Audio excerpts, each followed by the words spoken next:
नमस्ते दोस्तों, स्वागत है आपका द फैक्ट्स बिहाइंड में। आज हम लोग जिस विषय में चर्चा करेंगे वो है द सीक्रेट सील। तो आप लोग को पता है यूएस ने एक ऐसा डिफेंस सिस्टम प्लान कर रहा है जी।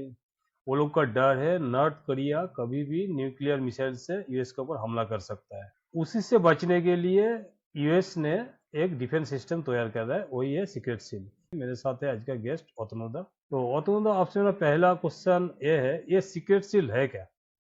तब इसको लेके होपफुली हमारे जो दर्शक है उन लोगों को याद है कि हम लोग ऑलरेडी इसको लेके एक एपिसोड किए थे, जो कि हम लोग गोल्डन डोम के नाम से किए थे। तो गोल्डन जो डोम है, अगर ये नाम आपको जब भी सुनने को मिल रहा है तो आपको पता है कि इसके साथ हम लोग आयरन डोम का जो नाम मतलब जो नेम है उसका ही एक कनेक्शन हम लोग देख सकते हैं। कंपेयर करते थे। और ऑब्वियसली हाँ, तो इसके ये जो आयरन डोम है इसके बारे में हम सबको पता है कि क्या है। ये है इसराइल का एक सिक्योरिटी डिफेंस सिस्टम। जैसे हम लोग को पता है कि इसराइल का जब से बर्थ हुआ है तब से इसराइल लड़ते लड़ते लड़ते लड़ते बड़े हुए हैं। On the other side Israel में आज के डेट में भी जो रहते हैं इसराइल के सिटीजन, उन लोग को पता है कि भाई हम लोग घर में सिक्योर है। भले ही हम लोग कंट्री के अगेंस्ट में हम लोग 5-7 हम लोग का जो एनिमी है वो कभी भी हम लोग को ऊपर अटैक करे, मगर हम लोग जो है अगर हम लोग कंट्री में है तो हम लोग सिक्योर है। इसके पीछे रीजन क्या है? रीजन है आयरन डोम। आयरन डोम एक सिक्योरिटी सिस्टम है या फिर एयर डिफेंस सिस्टम है, जो क्या करता है, जो अपने तरफ से इसराइल के ऊपर अगर कोई भी मिसाइल्स भेजता है या फिर कोई भी अटैक करने का कोशिश करता है at that point of time, तो वो हवा में ही उसको डिस्ट्रॉय कर देता है, जिसके वजह से आगे जाके कोई भी जो सिटीजन है उन लोगों का कुछ भी खरोच तक भी नहीं पहुंचता। तो ये जो आयरन डोम है ये इसराइल का, अगर हम लोग मैप में इसराइल को देखें तो जैसे हम लोग को पता है कि इसराइल एक छोटा सा देश है, तो इसके लिए ये आयरन डोम काफी अच्छी तरह से बहुत सालों से काम कर रहा है। ऑन द अदर साइड अगर देखें, यूएस एक बहुत ही फैला हुआ कंट्री है, तो यूएस को भी सिक्योरिटी चाहिए। अब यूएस को सिक्योरिटी क्यों चाहिए?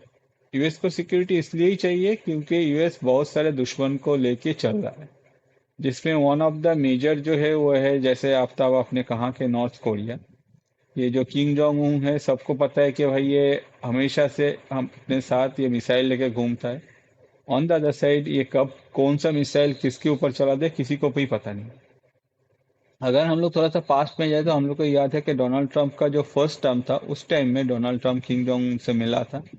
मगर प्रेजेंट जो सिचुएशन है, इस सिचुएशन में कहा जाता है कि ये जो किंग जोंग उन है, इसको चाइना अपने तरफ से चलाता है। अगर चाइना को जरूरत पड़ता है कभी भी, भाई चाहे कोई चाइना के ऊपर अटैक करे या फिर करे, तो ये इसको बोलेगा कि भैया आप लोग जो आप एक काम करो, आप मिसाइल भेज दो, हम लोग संभाल लेंगे, तो भेज देगा।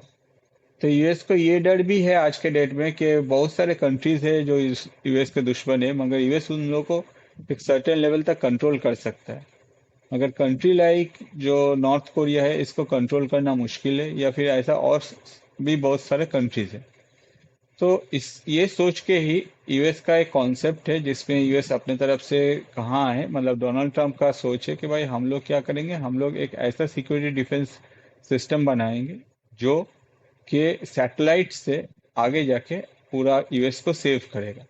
अगर यूएस के ऊपर कोई भी मिसाइल्स आता है या फिर कुछ भी अटैक होता है at that point of time, satellite से वो एक सिक्योरिटी डिफेंस सिस्टम काम करेगा और जो भी मिसाइल्स आता है उसको हवा में इंटरसेप्ट कर लिया जाएगा, जिसके वजह से कंट्री के ऊपर कोई भी अपने तरफ से अटैक नहीं कर सकता है। और ये जो सोच है इसको गोल्डन डोम कह लीजिए या फिर जो सिक्योरिटी सिस्टम कह लीजिए या डिफेंस सिस्टम कह लीजिए या फिर एडवांस एयर डिफेंस सिस्टम कह लीजिए, यही सोच को आगे रखते हुए यूएस का ये बनाने का कोशिश है, जिसके वजह से यूएस अपने तरफ से मतलब गवर्नमेंट, मतलब जो ट्रम्प का गवर्नमेंट है वो अपने तरफ से एक अमाउंट ऑफ मनी जो है वो एलोकेट किया है आगे जाके यूएस का ये सिक्योरिटी डिफेंस बनाने के लिए। नॉर्थ कोरिया से यूएस को इतना खतरा क्यों है? देखिए, हम लोग को जैसे पता है कि नॉर्थ कोरिया एक ऐसा कंट्री है जो हर टाइम आइसोलेट रहता है, उसके ऊपर कितना भी सैंक्शंस डाल दीजिए वो उतना ज़्यादा दूर मतलब कंट्री के साथ वो अपना ट्रेड भी नहीं करता है। या फिर आज के डेट में अगर देखें वो सिर्फ रशिया से उनका जो भी ट्रांजैक्शन होता है या फिर चाइना से देख लीजिए उन लोगों का ट्रांजैक्शन होता है। और नॉर्थ कोरिया एक ऐसा कंट्री है, उसको खोने के लिए उसको कुछ उसके पास ऐसा कुछ है ही नहीं जो उसको खोना पड़ेगा, उसको सोचना ही नहीं है। आज के डेट में अगर रशिया को भी देख ले, वो यूएस से लड़ने जाता है तो रशिया को सोचना पड़ता है कि भाई फ्यूचर में हम लोग का क्या होगा। मगर नॉर्थ कोरिया का ऐसा है कि वो पीछे कुछ सोचता नहीं है कि अगर अटैक करना है तो भाई चलो अटैक कर लेते हैं। और ये जो दुश्मनी है ये तो बहुत पुराना दुश्मनी है, वो चलते ही आ रहा है। प्रेजेंटली नॉर्थ कोरिया के साथ चाइना का जो कनेक्शन है ये काफी गहरा है, रशिया का भी गहरा है, और दोनों कंट्री यूएस के अगेंस्ट में खड़े हैं। तो ऑब्वियसली ये जो दुश्मनी है ये नेक्स्ट लेवल पे कभी भी टर्न हो सकता है। जैसे मैं आपको कहता हूँ कि चाइना जो है वो हमेशा कभी भी खुद अटैक नहीं करते, वो दूसरों को बोलता है कि भाई आप मेरा ये इसके ऊपर अटैक करो, हम लोगों के पीछे है। कल अगर जरूरत पड़ता है कोई एक्सट्रीम लेवल में तो हो सकता है चाइना बोले नॉर्थ कोरिया को, चलो भाई यूएस को थोड़ा सा हम लोग मजा चखाते हैं, आप करो, हम लोग आपके पीछे हैं। और यही जो डर है ये ट्रम्प को सता रहा है, या फिर यूएस के जो भी यूएस के जो भी सिटीजन है उन लोगों को भी सताता है। यूएस का ये जो एयर डिफेंस सिस्टम जो आप बोल रहे थे अभी थोड़ी देर पहले, वो क्या 100% इफेक्टिव है? ये अभी बना नहीं है, इसको बनाने का अभी बात किया गया है। अगर हम लोग पास्ट में भी देखें, यूएस के जो प्रेसिडेंट थे बहुत साल पहले भी वो कॉन्सेप्ट उन्होंने भी कहा था कि एक ऐसा सिक्योरिटी डिफेंस बनाना चाहिए जो यूएस को कम्प्लीटली प्रोटेक्ट करेगा। प्रेजेंटली जो ये सिक्योरिटी डिफेंस का जो कॉन्सेप्ट है इसमें कहा जा रहा है कि जो सिक्योरिटी डिफेंस सिस्टम बनेगा उसमें सैटेलाइट से पूरा यूएस के ऊपर निगरानी रखा जाएगा, साथ ही साथ जो अदर कंट्रीज है, अगर कोई भी कुछ मूवमेंट होता है या फिर यूएस के ऊपर कोई भी अपने तरफ से मिसाइल भेजने का कोशिश करता है या फिर कोई भी मिसाइल आता है, at that point of time satellite वो अपने तरफ से उसको डिटेक्ट करेगा, तुरंत वो जो पर्टिकुलर मिसाइल से उसको हवा में इंटरसेप्ट कर लिया जाएगा। तो ये जो है ये तो पूरा प्लानिंग है, ये अभी भी यूएस ने बनाया नहीं है, आने वाले सालों में यूएस अपने तरफ से इसको बनाने का प्लानिंग कर रहा है। क्या ये शील्ड का अंदर साउथ कोरिया या जापान भी आ सकता है?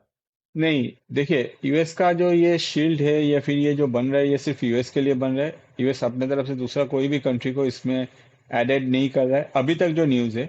ऑन द अदर साइड अगर देखा जाए, यूएस की तरफ से एक ऑफर था जो कनाडा का, क्या है आप हम लोग का 51st स्टेट बन जाओ तो आपका जो सिक्योरिटी है वो हम लोग देखेंगे। अगर कनाडा ने तो वो बात माना नहीं है, फिर कनाडा को मानना भी नहीं चाहिए, जिसके वजह से ये सिर्फ यूएस अपने तरफ से अपने कंट्रीज के ऊपर अपने जो यूएस है को टोटल यूएस के लिए बना रहा है। इन फ्यूचर जाके अगर डोनाल्ड ट्रंप सोचते हैं बन जाने के बाद कि भाई जापान का सिक्योरिटी जैसे हम लोग देखते हैं तो उसमें भी हम लोग इसको देंगे, या फिर दूसरा कोई भी कंट्री के लिए वो अपने तरफ से प्रोवाइड करेगा या नहीं करेगा, ये फ्यूचर का डिसीजन होगा जब वो बन जाएगा उसके बाद। ये जो एयर डिफेंस सिस्टम बनने का प्लान कर रहा है, अगर मान लीजिए नॉर्थ कोरिया ने एक साथ बहुत सारा मिसाइल फेंक दिया, तब का ये एयर डिफेंस सिस्टम काम कर सकता है? ऑब्वियसली करेगा। ये एक लेटेस्ट दुनिया में सबसे बेहतरीन जो एयर डिफेंस सिस्टम है उनमें से एक होगा, या फिर वही होगा लेटेस्ट। तो ये ऑब्वियसली काम करेगा, जिसके वजह से हम लोग को मतलब इसमें कोई दो राय नहीं है।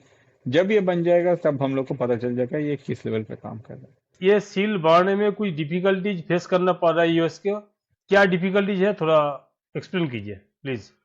देखिए ये जो शील्ड या फिर एयर डिफेंस सिस्टम का जो बात चल रहा था जिस टाइम में डोनाल्ड ट्रंप अपना सेकेंड टर्म शुरू किया था, तो उस टाइम में हम लोग को पता है कि डोनाल्ड ट्रंप के साथ एलन मास्क का जो रिलेशन था काफी अच्छा था। और एलन मास्क जो कि स्पेसएक्स को ओन करता है, जो अपने तरफ से दुनिया के चारों ओर या फिर दुनिया को एकदम पूरा घेर के रखा है अपना सारा जो सैटेलाइट से उससे।